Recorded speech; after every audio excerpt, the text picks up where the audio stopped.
ಸಿಂಹ ರಾಶಿಯ 2025ರ ನಕ್ಷತ್ರ ಭವಿಷ್ಯ ಹೇಗಪ್ಪ ಇರುತ್ತೆ ಅಂದರೆ, ಸಿಂಹ ರಾಶಿಯಲ್ಲಿ ಮಘ ನಕ್ಷತ್ರ, ಪೂರ್ವ ಫಲ್ಗುಣಿ ನಕ್ಷತ್ರ ಮತ್ತು ಉತ್ತರ ಫಲ್ಗುಣಿ ನಕ್ಷತ್ರ ಇರುತ್ತೆ. ಈ ನಕ್ಷತ್ರದ ಜನರಿಗೆ 2025ರಲ್ಲಿ ಗ್ರಹಗಳು ಹೇಗೆ ಪ್ರಭಾವ ಬೀರುತ್ತದೆ ಎಂಬುದ್ರ ಬಗ್ಗೆ ನೋಡೋಣ ಬನ್ನಿ. ಮೊದಲನೆಯದಾಗಿ ಮಖ ನಕ್ಷತ್ರ. ಶನಿಯು ಈ ವರ್ಷ ಕಠಿಣ ಪರಿಶ್ರಮಕ್ಕೆ ಫಲವನ್ನು ನೀಡ್ತಾನೆ, ಆದರೆ ಕೆಲವು ನಿರ್ಧಾರಗಳಲ್ಲಿ ಎಚ್ಚರಿಕೆ ಅಗತ್ಯ. ಗುರುಗ್ರಹದ ಪ್ರಭಾವದಿಂದ ಧನಪ್ರಾಪ್ತಿ ಮತ್ತು ಉತ್ತಮ ಅವಕಾಶಗಳು ಬರುವ ಸಾಧ್ಯತೆ ಇರುತ್ತೆ. ರಾಹು ನಿಮಗೆ ಧೈರ್ಯವನ್ನು ನೀಡುತ್ತದೆ, ಹೊಸ ಪ್ರಯತ್ನಗಳಿಗೆ ಪ್ರೇರಣೆಯನ್ನು ಕೂಡ ನೀಡುತ್ತೆ. ನಿಮ್ಮ ಒಂದು ಕೌಟುಂಬಿಕ ಜೀವನದ ಸಂಬಂಧಗಳು ಸುಧಾರಣೆಯಾಗಲಿದೆ. ಹಿರಿಯರ ಸಹಾಯದಿಂದ ಕೌಟುಂಬಿಕ ಸಮಸ್ಯೆಗಳಿಗೆ ಪರಿಹಾರ ಕಂಡುಕೊಳ್ಳುತ್ತೀರಿ. ಆರೋಗ್ಯ ವಿಚಾರಕ್ಕೆ ಬಂದಾಗ ಕಾಲು ಮತ್ತು ಬೆನ್ನು ಸಂಬಂಧಿತ ಸಮಸ್ಯೆಗಳಿಗೆ ಗಮನ ಕೊಡಿ. ಯೋಗ ಮತ್ತು ವ್ಯಾಯಾಮದಿಂದ ಆರೋಗ್ಯ ಸುಧಾರಿಸುತ್ತದೆ. ಹಣಕಾಸು ವಿಚಾರಕ್ಕೆ ಬಂದಾಗ ಹೊಸ ಯೋಜನೆಗಳಲ್ಲಿ ಲಾಭದ ಸೂಚನೆ ಇದೆ, ಆದರೆ ಅತಿಯಾದ ಖರ್ಚು ತಡೆಯಬೇಕಾಗುತ್ತೆ. ಈ ಸಮಸ್ಯೆಗಳ ಪರಿಹಾರಕ್ಕಾಗಿ ಶನಿವಾರದಂದು ಶನಿದೇವರಿಗೆ ಎಣ್ಣೆ ದೀಪವನ್ನು ಬೆಳಗಿಸಿ ಓಂ ಶ್ರೀ ರಾಹುವೇ ನಮಃ ಎಂಬ ಮಂತ್ರವನ್ನು ಜಪ ಮಾಡಿ. ಇದರಿಂದ ನಿಮಗೆ ಲಾಭದಾಯಕವಾಗುತ್ತದೆ. ಎರಡನೆಯದಾಗಿ ಪೂರ್ವ ಫಲ್ಗುಣಿ ನಕ್ಷತ್ರ.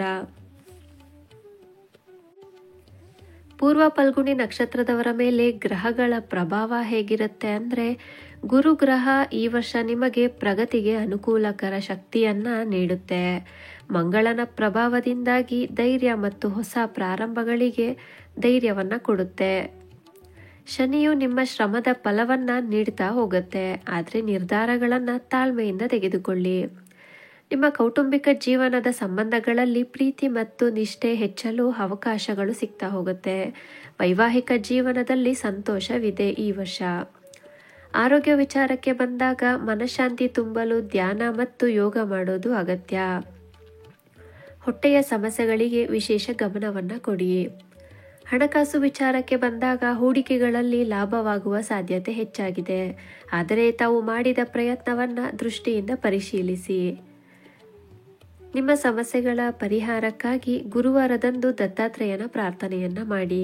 ಸೋಮವಾರದಂದು ಶಿವನಿಗೆ ಹಾಲನ ಅಭಿಷೇಕವನ್ನು ಮಾಡಿ.